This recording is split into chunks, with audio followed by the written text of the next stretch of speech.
Are you investigating something? They were sitting together on the plane. Your husband. My wife. Harrison Ford and Kristen Scott Thomas don't know each other, but their spouses sure did in Random Hearts, one of 5 new movies we'll be reviewing this week. I'm Roger Ebert of the Chicago Sun-Times. And I'm Ruby Rich, San Francisco film critic. Nice to be back here, Roger. Nice to have you back, Ruby. Our first movie is Random Hearts, which opens with a District of Columbia cop and a New Hampshire congresswoman saying goodbye to their spouses one morning. And a few hours later, the spouses are dead in an airplane crash, although it takes longer than that for Harrison Ford and Kristen Scott Thomas to figure out that they were having an affair. At first, worried that his wife might have been on the doomed plane, Ford goes to the store where she worked. If Peyton's traveling, I don't think it's for the store. I know when our people are out of town, I have to approve it, and we're pretty stingy on travel. Are you saying she lied to me? The 2 survivors deal with the information in different ways. Ford wants answers. Scott Thomas wants to put it all behind her. My wife was in Miami in February and also in May. Do you think your husband was? What difference does it make? It's over. It's entirely over. He's through with her, and she's through with him, and we're through with both of them. He can't even get a divorce. Sidney Pollack, who directed the film, plays a media consultant who does spin control, especially after it appears that the 2 survivors are developing a personal chemistry. Where'd you get that? Shirley Magnuson. Says she thinks it's phony. Says I'm setting her up. If you have to explain that picture, can you do it? With a sudden, passionate intensity that surprises both of them, Ford and Scott Thomas become lovers and amaze themselves by agreeing to a romantic rendezvous. There's so many reasons I might be doing this. I kept thinking I'll go 1 more mile and then I'll turn around and... I was thinking about your mouth.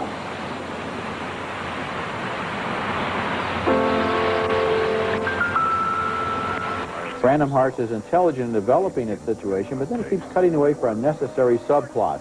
One of them involves a crooked Washington cop, and the other one is about the operation of a political campaign, and I didn't really care about either one. A European film would have focused on the 2 troubled survivors, on the people themselves, but with big stars and a big budget, you hedge your bets by putting in scenes that would be okay in a cop movie or in a political movie, but really have no purpose.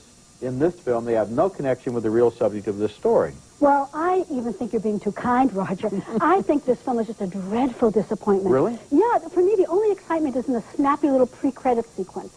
And then it's just so boring. I think it needs to lose about 45 minutes just to kind of, perk things up and keep the audience awake. Well, it moves slowly, and it moves all the more slowly because it keeps cutting away from the stuff we're interested in order to go back to the police station and did this crooked cop murder the witness or not, and who cares about that except in a cop movie. But I did like the ambiguity that Ford and Scott Thomas brought to this relationship and the sudden passion with which they fall into each other's arms as if they're saying, well, we don't know if we really love each other or not, but this sex is going to get us even and insist that we're still alive. Yeah, but there's not even much sex in here. I don't want to give people the wrong idea. No. This film, I don't think there's any chemistry between the 2 of them on screen. They're both terrific actors. I mean, Harrison Ford is kind of, the eternal fugitive. He's the kind of beaten down, beaten up guy he's kind of a domesticated action hero.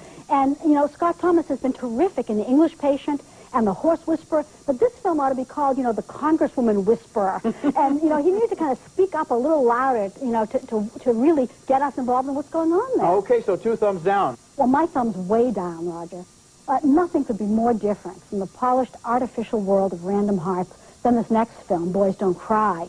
It dramatizes the true story of Tina Brandon, a tormented but brave young woman who used clothing and body language to transform herself into Brandon Tina, the most popular young man in Falls City, Nebraska. Boys Don't Cry tracks the success of Brandon's gender switch, his path from confusion to true love, and finally his false embrace into exposure and tragedy. Here's an early scene between actress Hilary Swank, playing Brandon, and Chloe Sevigny as Lana, the woman of his dreams. I can't sing to save my life. Me neither. What? Sure you can. You sing great. That was Mate's karaoke. So, you're still great. Brandon celebrates his 21st birthday with his new pals, but we can see he's courting danger by courting Lana in front of her possessive friend John. I was just One thing you gotta remember, little man, is this is my house. Come on, turn up the music. Turn up the music. Random will do most anything to fit in, but Lana is more attracted to his plans to get out of town. Lan, you're one cranky girl. Yeah, well, you be cranky too, mister. I'm going to Memphis, Graceland, Tennessee. You're stuck in a town where there's nothing to do but go bumper skiing and chase bats every night of your Ebert. Brandon has a romantic way with the ladies, and it helps his act that actress Hilary Swank gives the kind of performance that makes people talk Oscar. Come on, tell me the dream. Someone walked me home last night. I think it was you. Hilary Swank portrays the spirit of Brandon Tina so well that we get the full flush of that male adolescent cockiness. Swank shows us the tremendous power of acting here, and the chemistry with Chloe Sevigny makes this story really work when she turns those big eyes on her dream guy. If this were West Side Story, the Sharks and the Jets would be gender, and the song would say, "When you're a man all the way." Boys Don't Cry is a riveting film, Roger. Oh, I loved it. I was so involved in the story that it was only later, thinking back on it, that I realized what a good film Kimberly Pierce has made, kind of like Badlands or In Cold Blood, those movies about murder in the Midlands. It's so well made as a film. Well, you know, she really gets behind the headlines, Roger. You know, she's really getting into the emotions of these people. This is the kind of thing that independent film was always supposed to be about. It's not these kind of Hollywood formulas of sort of invented characters. These are real, gut-wrenching, true stories about people you want to watch, people you really love.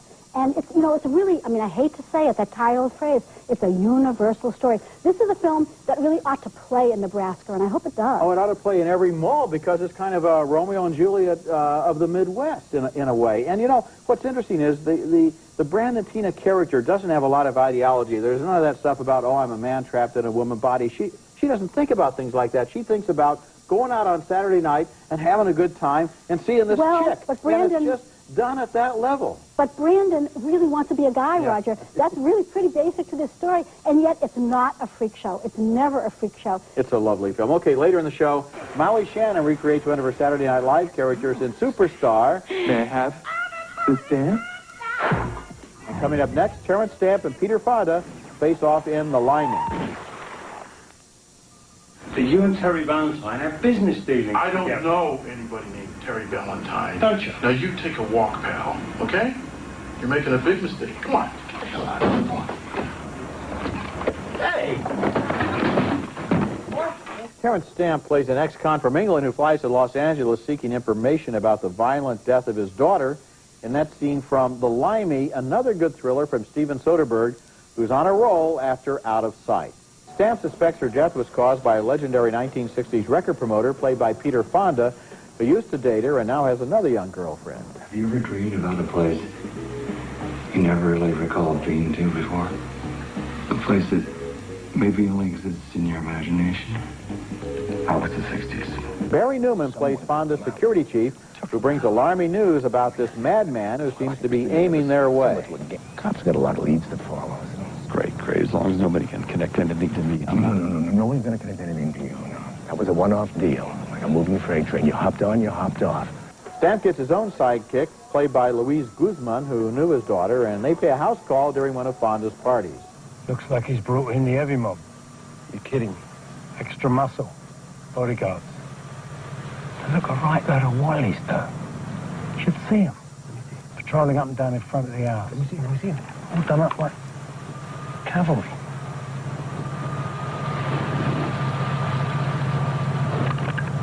Full of valets, man. All three of the leads in the movie, the Limey, the rock promoter, and the security chief, are around 60. They're getting a little old for a life of crime and violence. So the California guys try to get it done by paying people younger than they are to do their dirty work. But the Limey is tough as nails after years in prison. He's like beef jerky, and their hirelings are no match for him. The Limey is a thriller, all right, but it's also kind of sociological. Well, I like your read of this, Roger. It's not mine at all. I like the film, but I think it's a father-daughter story. I think it's, in a way, the second after Out of Sight, which was also a father-daughter kind of tale. I think Soderbergh's doing something quite interesting. I hope it's part of a trilogy. But, you know, there's an interesting thing going going on in this film. And it's the thing that I most love about it. It's these flashbacks to the early life of Terence Stamp. And Soderbergh actually went and used clips from Ken Loach's Poor Cow from 1967. And I have never seen this done in a movie before. And I think it's just brilliant. You know, you see these clips of Terence Stamp back there as this young, gorgeous guy. Also a convict, an ex-con named Wilson. So it's almost like, you know, they're using the clips from this actor to go back into the life of the character. And I think it's just remarkable. And showing his own remorse over the fact that he was never a good father for his daughter. So I think what we're getting at here is there's a lot in this movie. Because there's everything you see, and I think there's also everything I see, which involves these old guys who are still trying to be young, and the Californians just can't cut it. They spent too many hours in the tanning parlors or something. And it's really a complex film. Soderbergh's doing this whole thing with, you know, that he did in Out of Sight with like freezing frame and flashing back. And, you know, and sometimes it works and sometimes it doesn't. But boy, is it great to see a director pushing his limits. I just think it's wonderful. I do too. Coming up next, the new comedy from the Saturday Night Live folks, Superstar. And then I saw the one who I wanted to kiss. Sam, what's up? Hey, Greg. It's me. Debbie shaved your leg. Hey, Tom, sorry your dad said. It was him. Like Oregon. Only in Your Dreams, Mary Catherine. That's the movie Superstar at its best, showcasing the clever fantasies of a video store rewind clerk who's driven nuts by puberty. Spun off of Saturday Night Live, it stars Molly Shannon as Mary Catherine Gallagher, a nerdy Catholic school girl who dreams of becoming a superstar despite some obvious challenges. As directed by Kids in the Hall veteran Bruce McCullough, Superstar splices together Catholic school nightmares and celebrity dreams. First, though, a girl's gotta pray.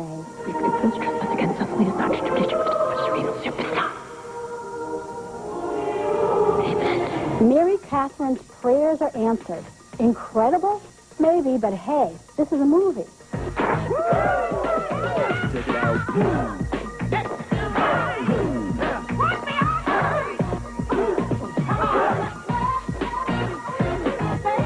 Soon everything turns mock complicated. Mary Catherine has eyes only for Will Ferrell as the handsome hunk Sky, who's in love with Evian, the horrible popular girl. I bet you put that cherry lip gloss on just for me. Shut. You shut. No, you. Making sure. Sure, Superstar is a superficial update of the old teenage rock and roll clubhouse movie, but I like its sweetness. Usually satires like this are mean-spirited. This one has got a lot of heart along with its movie-savvy cleverness. The only character we love to hate is Evian, whom Mary Catherine insults with the memorable line, "Go drink yourself."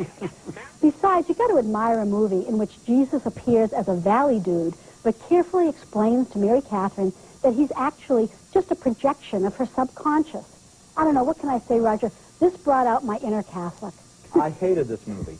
I hated every single second of this movie, and I hate the heroine. This girl is not nice. I don't like her. I don't want to get to know her. I don't want her to have a happy ending. I don't want her to get the wet kiss the football hero because I don't want to get anywhere near her. She's got the fingernails on the blackboard effect for me. I was a huge Kids in the Hall fan. And, you know, none of them on their own have done as well as they did when they were together in Kids in the Hall. And yet there's glimmers here, and that's what gets me in. It's kind of a weak thumbs up for me. Okay, next movie. Sometimes movies seem to intersect in my life. I saw Boys Don't Cry, which we reviewed earlier, at this year's Toronto Film Festival, where the other big film about female sexuality was Romance. And now here they are on the same show. Boys Don't Cry couldn't be more American, and Romance couldn't be more French. The first is about a character who goes looking directly for personal experience, and the second is about one who intellectualizes and analyzes everything that happens to her. The movie stars Carolyn Ducey as Marie, a woman whose boyfriend, Paul, has recently announced he has absolutely no interest in sex. On a déjà parlé de ça. Ben oui, on a déjà parlé, t'as juré que tu ferais quelque chose. Bah tu attends. Le déluge? Tu attends, c'est comme ça. Et si ça doit durer encore 3 mois, t'attends encore 3 mois. Y a pas que ça dans la vie. Frustrated, she decides to find out what men really think about women and picks up a guy in a bar. He's played by Rocco Siffredi, in real life an Italian porn actor. Et vous avez une fiancée? Elle est morte de son accident de voiture. Ça fait 4 mois que je fais pas l'amour. Ben, c'est peut-être que vous êtes tous comme ça, alors. Next comes her mild-mannered boss, who's into bondage. He's played by Francois Berliand, who looks like the opposite of the other two men, but at least has the advantage of being more creative about sex. Mais le fait est là. J'ai possédé 10 000 femmes. Plusieurs par jour. J'étais un séducteur dans le sens séductere, amené à soi. C'est ça ce que ça veut dire, séducteur. By the end of the film, Marie is back with Paul again, who is still acting like a jerk. J'espère que tu vas pas me faire une scène. Je fais pas de scène. J'avais envie de danser, alors j'ai attrapé la première fille venue. J'ai même failli lui rouler un patin et le regarder comme un arbre de Noël. Et puis j'ai replanté là où j'avais pris. Romance is narrated by Marie, who tells you what she does and why she does it, but doesn't seem very sure what she's found out. It has a lot of very graphic sex in it. It would have been NC-17 if it weren't being released unrated. But this is not a porno film, and it doesn't want to be erotic, I don't think. In a way, it's about pornography, about why these characters fantasize and intellectualize and are cut off from their physical being. I admired Romance for what it was trying to do, but I didn't like it much, maybe because it's hard to like Marie and impossible for her to like herself. Now, if Marie had ever dated Brandon Tina, then her problems would have been over. Well, it's a great line, Roger, but I completely disagree with you about this film. Okay. I actually think it's a very, very smart film. I also saw it in Toronto back-to-back, and I loved both of them. I think, you know, if Simone de Beauvoir and Aeneas Nin were around today, I think they'd be filmmakers, and I think this is the kind of film they might make. You know, you mentioned that voiceover. Well, that's the interior monologue of the character, and I think it makes all the difference. I think this film is really a kind of philosophical treatise on sexuality. And, you know, there's that old story that, you know, Sigmund Freud said, what do women want? Well, I think this is a film that actually is trying to answer that. It's trying to really look at women's sexuality in a way that the movies never do for us. Well, now, I didn't say that my thumb was down. I said I admired the film, and indeed my thumb is up, but I said I didn't like it very much, and I didn't like her very much, but maybe a guy doesn't want to hear these things. Well, maybe we're better off not knowing what women are really thinking. Well, I think that could well be true, Roger. I think this could be a very enlightening film for a lot of people. You know, I don't think this is a critique of pornography. I think it's a critique of sex, and as a result, you know, it probably would get classified as pornographic if it went for a rating. Okay, well, you liked it more than I did, but I think we both found it equally interesting in one way or another. It's going to be a provocative film for anyone. Okay, when we come back, my video pick of the week, Robert Altman's newest film.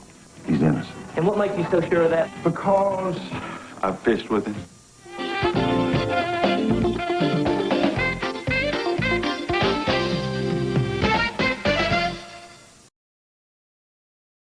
In reviewing Random Hearts earlier on the show, I said it had an unnecessary subplot involving cops, and so it did, a side story starring Charles S. Dutton, who you see here with Harrison Ford in Random Hearts.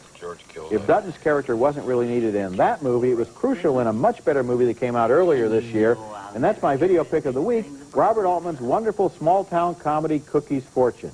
In the Altman film, Dutton has a leading role as the longtime best friend of a local rich lady played by Patricia Neal. 1929, when Buck rolled into Holly Springs, all he had to his name were those two guns. After the old lady dies, her niece, played by Glenn Close, confuses the death scene so badly that it looks like murder, and Dutton is arrested. Close's own niece, played by Liv Tyler, is so upset by the arrest that she moves right into Dutton's jail cell. Well, as long as you've got Willis in this cell, you can just count me in too, because I'm not leaving. Cookie's Fortune is one of the few movies I've given 4 stars to so far this year, and one of the best in Robert Altman's career. Glenn Close is very funny as a hyperactive, reckless local woman who's producing an hilarious church pageant, and the whole movie just makes you feel good. Cookie's Fortune is my video pick of the week.